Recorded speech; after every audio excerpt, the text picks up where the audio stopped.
were sitting by the pool in the morning. This is my recollection. Now, I'm only going to tell the story because pot is now legal in New York. And he comes out with, I thought, oh, how nice. Ron baked like coffee cake for us for breakfast. And he's saying, here, have a piece. Here, have a piece. Oh, you like it? Have a piece. And I said, it's really delicious. What is the crunch? And he said, oh, I bought about a pounded pot. It wasn't very good. So I just Yes. decided to put it all into this coffee cake. Oh my God.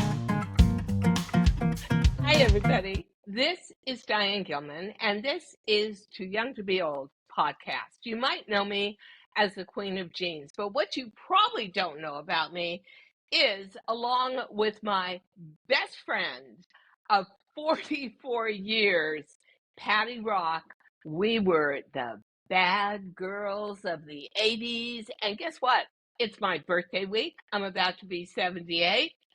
We are going to take a stroll down memory lane, and I want to introduce to you an amazing woman, Pati Rock.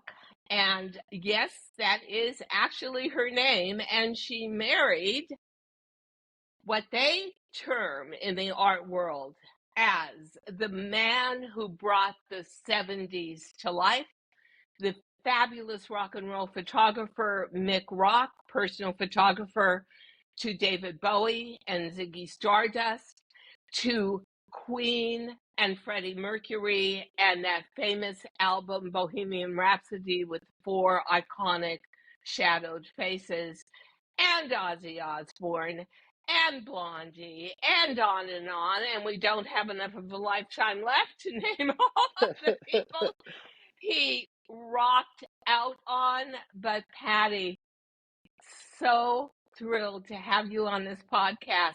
And would you not agree we were really bad girls? We were bad girls. We were very good bad girls. Good But bad girls, and right. yeah, but first I And just want to say happy birthday, darling.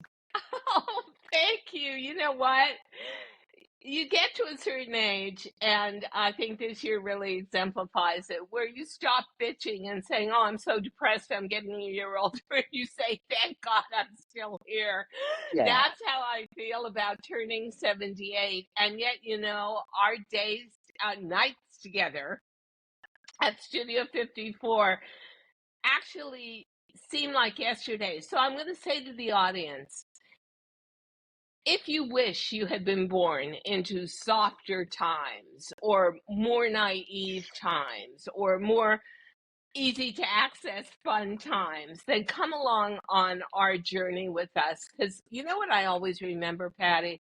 And then we'll just get into how we met. I always remember at 2 a.m., the sickle moon with the big spoon, the man in the moon with the big spoon would come down. Very often it was Steve Rubell at studio, and there would be sparkle dust raining down all over us, and it would be Donna Summer Last Dance, and we would be whirling and twirling around the dance floor in dresses that we may have just invented that night Yes. Yeah, before we definitely. went out. So I'm going to ask you, because Pati has the much better memory than me. My earpod just fell out. How did we meet? You mentioned to me we met in an elevator in 1979. Yes, we met. I was a designer for a top company. We worked in this cute little gorgeous building on 40th and 6th. And I met you. You were a designer. I didn't know at the Yeah. time, but at the top floor was a pretty nice fabric company. And you were obviously going to an appointment. I was going to work. And you're a Oh, striking woman, you're tall. You had red hair at the time. And like I think you probably had on 4-inch heels, And, Sounds like me. you know, And I, where was the person between us? Boris. Boris, yeah, the Russian ballet dancer who was trying his hardest to hold down a job, but not doing a very good job of that, I must say. Was he in the right. elevator with us?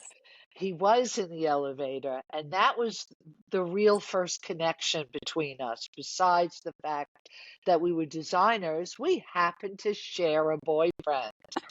And so, And boy, did he regret that in the end. But go ahead.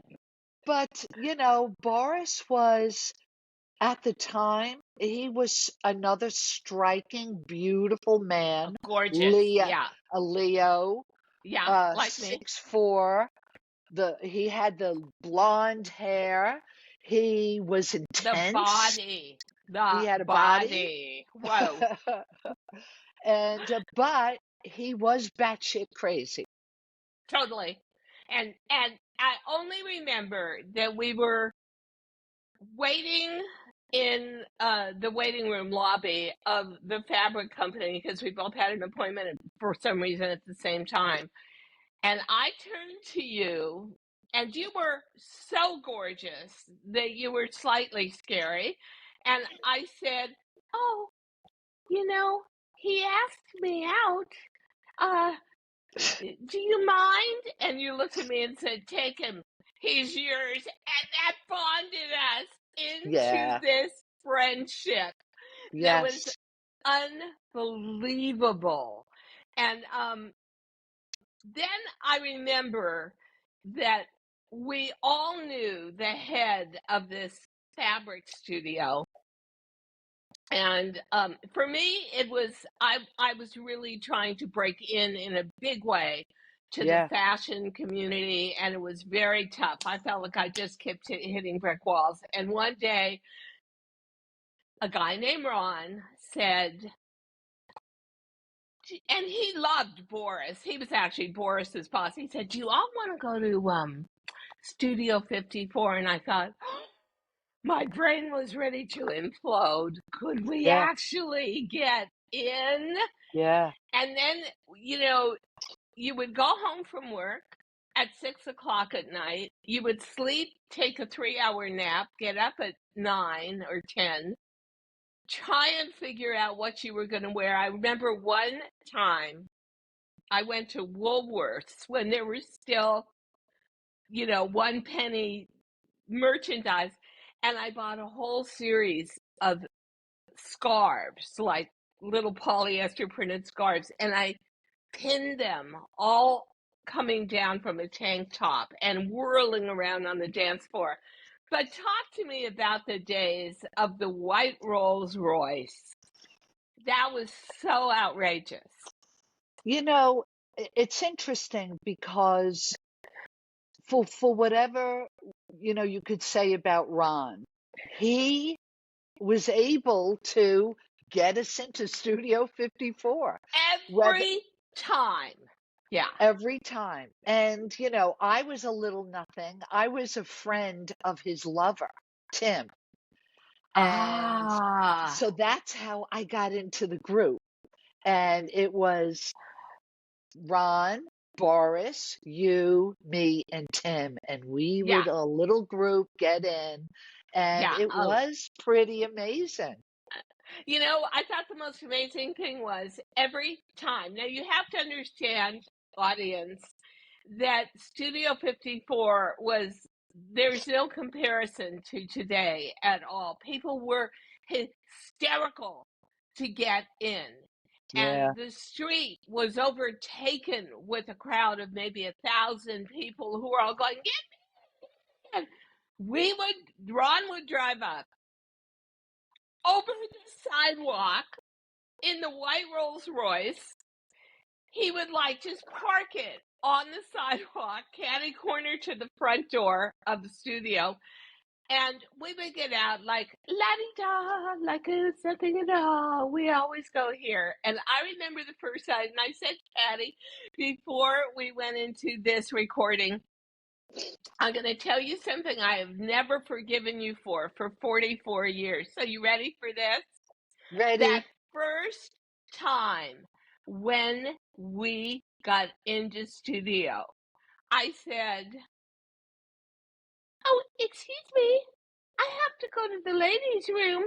Patti, come with me." And you said, "No, no, I want to go dance." And you left me alone. And I went into what was supposed to be the ladies' room, and it was all guys. And I said, "Excuse me, I must be in the wrong Oh place." my. And I went into the men's room, and it was all guys. And I thought, "Where is my friend? I need support here." It was Oh, so confusing. So there we yeah. were, the Russian ballet dancer, me, you, Ron, and Tim. And talk to me about my impressions of Studio 54. It was everything you came to New York for. You Yes. know, you were born here. I made the pilgrimage from LA. But what was your impression of Studio 54, especially that first night? I even remember what I was wearing. Well, the interesting thing, well, Studio 54, I feel on its own was, you know, if you were alive at that time, you had to experience it. Yeah, And that was just it. It, but the great thing, as you know, at that time, there were so many great clubs in the city. weren't there? Yeah, And and so and you that would go to studio, and then we'd all go downtown to the Mud Club. yep, Total different world, totally fabulous. And it was really, it was uh gays, fashion, downtown rock and roll, punks, and it artists, was, everything. yeah, yeah. That's right. And so you met Mick a year later in 1980, and his career could not have been hotter at the time. I mean, wow. He was like the dedicated photographer for the Rocky Horror Show. No joke. And David Bowie, and Mick Jagger, and Keith Richards, and oh my God. And you met him at a club that I never went to, but wished I had. You went to the Peppermint Lounge. How cool was that? It was nice, but again, at that time, we were loaded with great clubs, Yeah, whether it was Haraz or the Mud Club or Danceteria. I mean, it just, Danceteria. I and remember the that Ritz, too. Jerry Brandt's Ritz. Oh, So, yes. Yes. yeah, And I remember, and am I right? You attended the comeback performance of Tina Turner. yes, Oh yeah, my God. I yeah. was so envious. I had to fly to Europe or something the next day for work. And I felt like, in a way, you got to do all the great stuff, and I got to experience it through through you. So I remember when is my memory correct? So I'm sleeping. It's about 1 a.m. in the morning. The phone rings. You know, the first thing you think is, "Oh my God, disaster." And it was you saying, "I met this guy. I need to come over and take your favorite dress and get back to that club." Is my memory pretty correct there? Because I don't remember the dress you got, but I do remember I lived in this gigantic kind of unfurnished loft in Soho, and you had to go up like 8,000 stairs like climbing an Egyptian pyramid. And that is when you first met Mick, right? It was, I first met Mick actually at Danceteria, Ah, and I had Danceteria was brought, so great. very cool, and I was with a client from LA, and they wanted to go out. Oh So my I brought them God. to Danceteria. Of course, they had to leave like by midnight. And so I was just hanging around a little bit, and I saw this gentleman I hadn't seen for many years, who I liked at a time.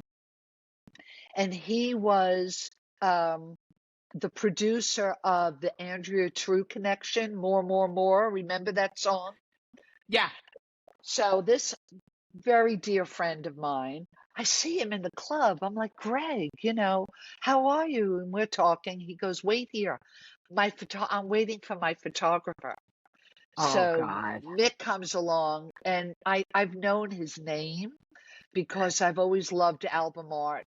And, Mick Rock, you're like, who's that? So I knew who he was. I met him then. And you know how when you meet people, you start seeing them like all the time? Yeah. So we were obviously in the same circle. I met him again. And then we were really dating. I don't even know what you call it. It wasn't dating. It Okay, was like, so dating. yeah, Dating. I call Bumblebee Girl truly an official date. So everyone in yeah. the audience is thinking, Bumblebee Girl, what is that? You know what? That just blew me away. Okay, so Bumblebee Girl was a date with Mick Rock, which probably started at about midnight and went on until about 7 a.m. when the sun came up. And did he just wow you and take you back to his photography studio and dress you up in that incredible sequin bumblebee costume? Tell me how that happened. Well, that was us collaborating together. And Oh, you know what? There's one thing Mick taught me, and he could make things out of nothing. uh-huh. And he would say to me, let's do a photo shoot. And I would be like, oh, I want to wear like something fabulous, and I wanted this and I want that. And he's like, no, no, no, no, no. Bumblebee happened. Uh, he wanted to do a Valentine's card. And Uh-huh. so we were going to dress me up as a bumblebee. So with a piece of yellow fake fur and black electrical tape and a head and a literal clothes hanger and sorry and I know my things came too. and glittery fabric, and we made a bumblebee, and it And was you were just so glamorous. Who did the makeup? I probably did the makeup. I definitely at Wow. that time. Well, and it became a legitimate card. What year was that? 1981 or still 1980? 82, maybe 82, yeah. Okay, so we're going to tell a memory that is. There's a couple of memories, and this is our Fire Island period. So Oh, our okay. oh, that was so bad. So Which connects um, again to Ron? Which connects again to Ron?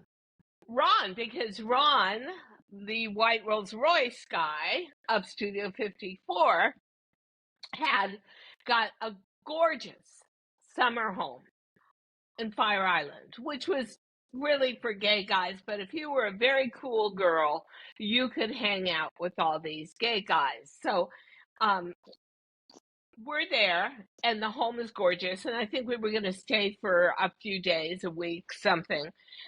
And we're sitting by the pool in the morning. This is my recollection. Now, I'm only going to tell this story because pot is now legal in New York. Um, and he comes out with, I thought, oh, how nice. Ron baked like coffee cake for us for breakfast. And he's saying, here, have a piece. Here, have a piece. Oh, you like it? Have a piece. And I said, it's really delicious. What is the crunch? And he said, oh, I bought about a pounded pot. It wasn't very good. So I just Yes. decided to put it all into this coffee cake. Oh my God. Then he sent us off to the market to buy food for dinner. And I remember we were in a line and everybody was like looking at us and throwing their eyes up in the air. We couldn't even count out like 30 cents in change. I Yeah. had to give my wallet to the checkout girl and say, "You just count out the money." And then how did we ever get back to the We summer walked home? back. I remember us Along the going beach? along the beach, and as we were getting closer and closer to the house, there's this huge commotion because there was this Italian guy who helped himself to the brownies, and he was losing his mind.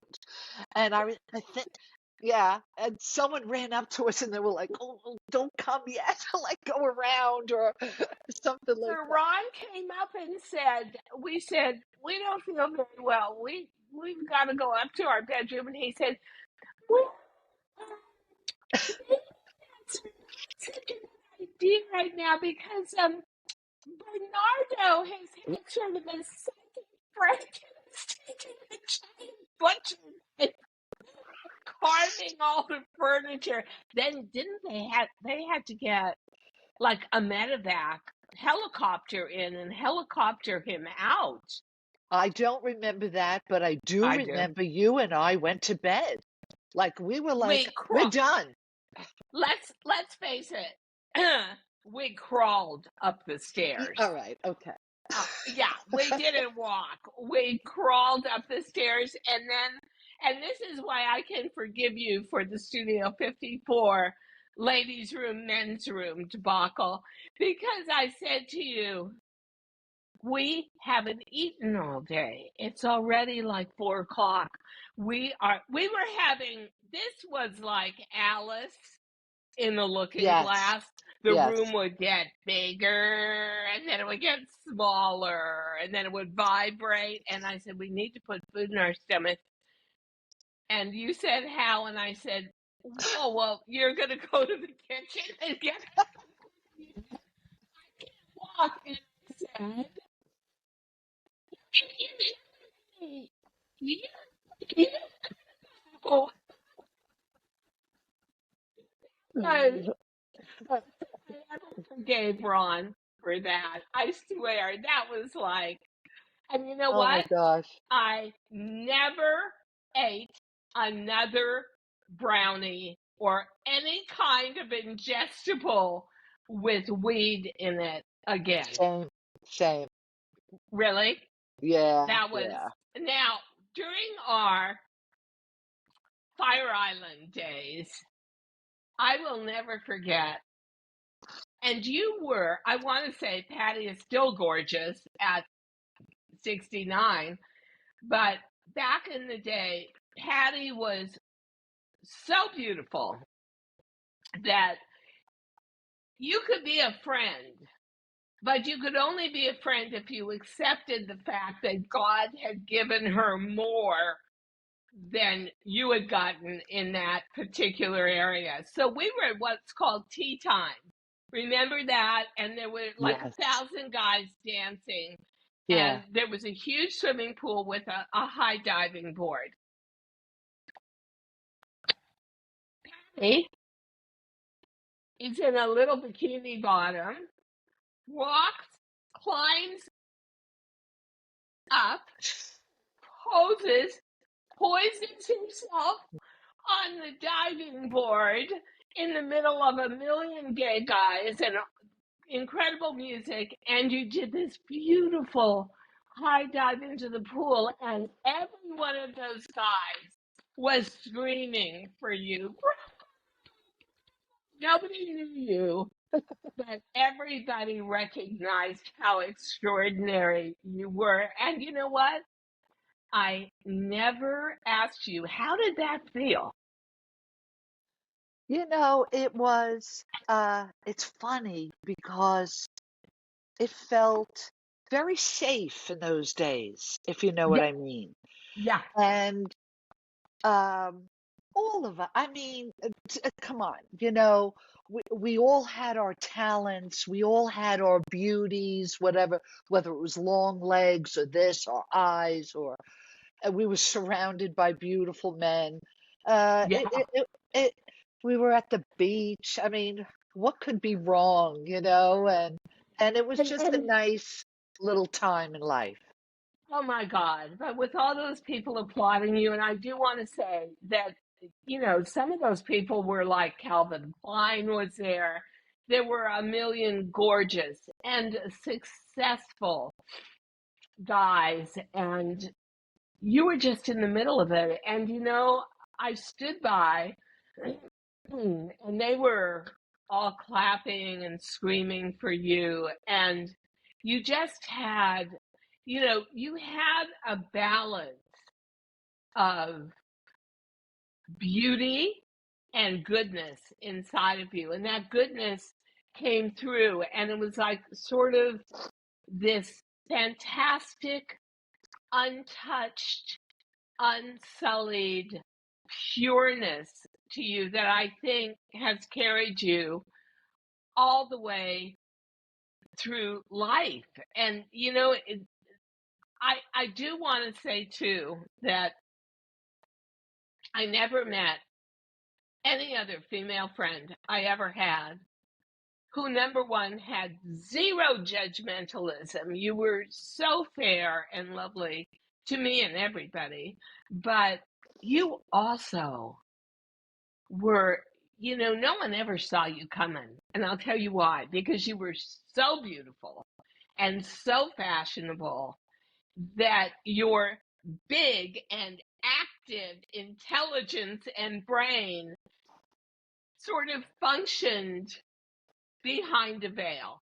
Now, nobody ever expected someone as gorgeous as you to be as bright and amazing as you were. And you were a great problem solver. So I want to go through something that for me, I still, 44 years later, have unbelievable, awe-inspiring appreciation of you as a woman. So I'm just going to backdrop this. So Mick Rock, if you think we were the original bad girls, trust me, he was the original bad boy. He looked bad. He was naughty. He was nighttime. He was one person in rock and roll said that the genius and the talent of Mick Rock was he wasn't a photographer. He was one of them. And Yeah, I do think that was someone in the Rolling Stones that said that. So, these guys, not only is Mick Rock a bad boy, but he's also living in a very permissive world where everything is okay to do and everything is possible because you're so elevated and you're an artist. And so he wasn't the easiest guy to live with. So you had just about had enough, but that didn't mean you didn't want him. It just meant there had to be a curb to bad behavior. So what would most women do? Sit down and give him a lecture. The one thing guys hate the most. Let's have a talk. No. Patti calls up Club Med and says, I got a job. Uh, Possibly in the Bahamas. And one thing I can do is design costumes. So Club Med hires Patti for Eleuthera to design costumes for all their little social events and leaves. And here's a guy who hates daylight, always has big dark shades on, a big scarf wrapped around him, hates sand, hates water. And she says, okay, if you want me, come and get me. How brilliant are you? And he did. He came and got you. well, you know what? To do that, you have to be willing to take whatever happens. Yeah. Yeah. You have to be willing to, and at that time, I just wanted to shake things up. And I thought, all right, I'll leave. Let's see Did you what I'm. leave unannounced? Did he know where you were going? Oh, yeah, yeah. Okay. And yeah, I said, I'm leaving. And, uh, and after a few months, he was like, oh, you coming home? But he wrote me poems. He wrote me Oh no, cards. He no, wrote me poems. I have that. poetry. Yes, yes. And then he came. I think it was like the end of August, September. And then by October, I came back home. And we kind of, you know, And what year we was that? 87, 87. Whoa. Yeah, So you got married to Mick how many times? Three times or four times? twice, twice. Twice. Once in England. Yes. And once here. We got married here 20 2012, and we got married in England 1997. And did he ever I think if it's in your blood, you're always that way, like you and I, looking back on everything, I cackle at it. I delight at it. I do honestly wonder how we survived a few situations, but he always remained the renegade, the outlaw, the bad boy. And the one thing that I so relate to with both of you is leading the artist's life and the life of really following your heart. If I had to give one sentence or one thought pattern that summed up why I've treasured my friendship with you for 44 years, I would say you were so bold and you knew from the minute you met him that was your man and you followed your heart and you did some very brave things, some very crazy things like going to Eleuthera, but you got your man and you lived your dream life. I lived out my life in a different way, Hmm, but hmm. if I had to say what I admire the most out of you, besides your beauty and your kindness and how much fun you are,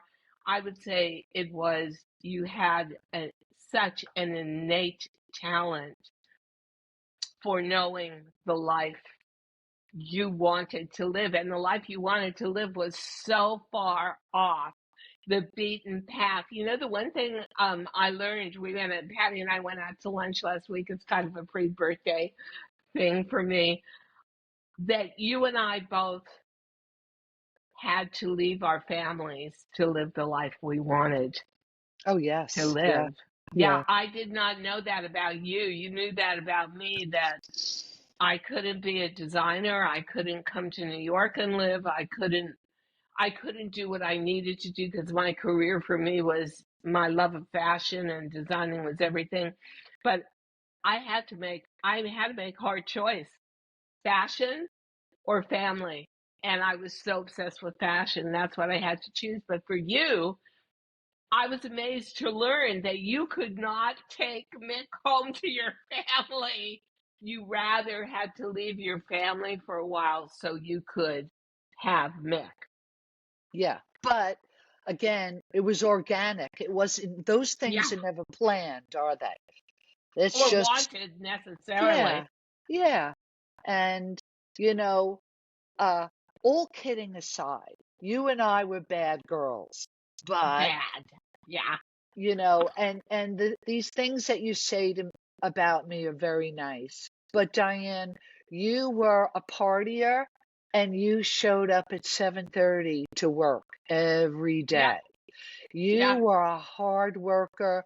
Like you say, you talk about my focus. Your focus was just amazing. Look what you've done with your life. And, you know, Um, I told you recently that I tried to do this uh, exercise, and it asked me to list 50 people that influence my life, and we laughed about it, and I said I could only come up with 12, but you were right in there with someone Wow. who always just you always kept your eyes on the prize. You always kept your integrity.